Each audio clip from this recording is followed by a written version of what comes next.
আমি কোরআন থেকে একটি আয়াত তেলাওয়াত করেছি।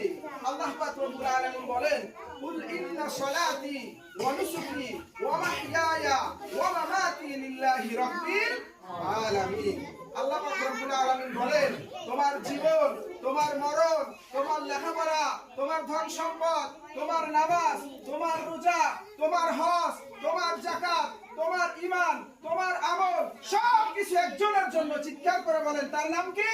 আল্লাহ। ছাড়া আমাদের কোনো কিছু আর কারোর জন্য আছে? আজকে আমাদের সন্তানেরা নতুন আলোর দিকে ছুটবে, তাদের উদ্দেশ্য থাকতে হবে আমার এই লেখাপড়া একমাত্র আল্লাহকে রাজি খুশি করার জন্য, আমার এই লেখাপড়া আল্লাহকে চেনার জন্য, আমার এই লেখাপড়া রাসূলকে চেনার জন্য। এখন যদি আমার সন্তানদেরকে তৃতীয় শ্রেণী পর্যন্ত পড়াইছেন, চতুর্থ শ্রেণী পর্যন্ত পড়াইছেন, আপনি এখন নিয়ে তাদেরকে স্কুলে ভর্তি করাতে পারেন, কিন্তু মনে রাখবেন আপনার সন্তানকে আপনি ইঞ্জিনিয়ার বানান, কোনো সমস্যা নাই। আমার কাছে ইঞ্জিনিয়ার দরকার আছে না নাই? আছে। আপনার সন্তানকে ডাক্তার বানান, কোনো সমস্যা নাই।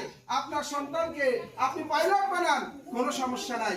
কিন্তু মনে রাখতে হবে আপনার সন্তানের প্রথম শিক্ষা দ্বীন ইসলাম। এই দ্বীন ইসলাম থেকে আপনার সন্তানকে কোনোদিনই সরিয়ে দিতে যাওয়া যাবে না।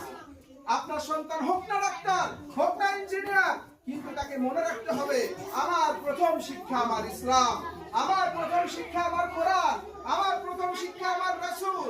যদি একজন মুসলমানের জীবনে কোরআন না থাকে তাহলে তার জীবনটাই বৃথা। যদি কারো জীবনে রাসূলের আদর্শ না থাকে তাহলে তার জীবনটাই বৃথা। সেজন্য যে যেখানেই দেন না কেন, আমরা তো বারবারই বলবো, বর্তমানে মাদ্রাসা শিক্ষা কোন দিক থেকে পিছিয়ে নাই। পিছিয়ে আছে বলে?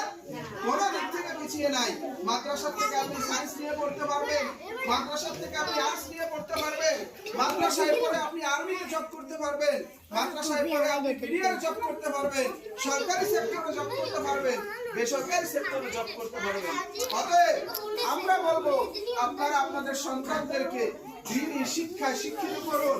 দেশ ও জাতি গড়ার জন্য দ্বীনি শিক্ষার কোনো বিকল্প নাই।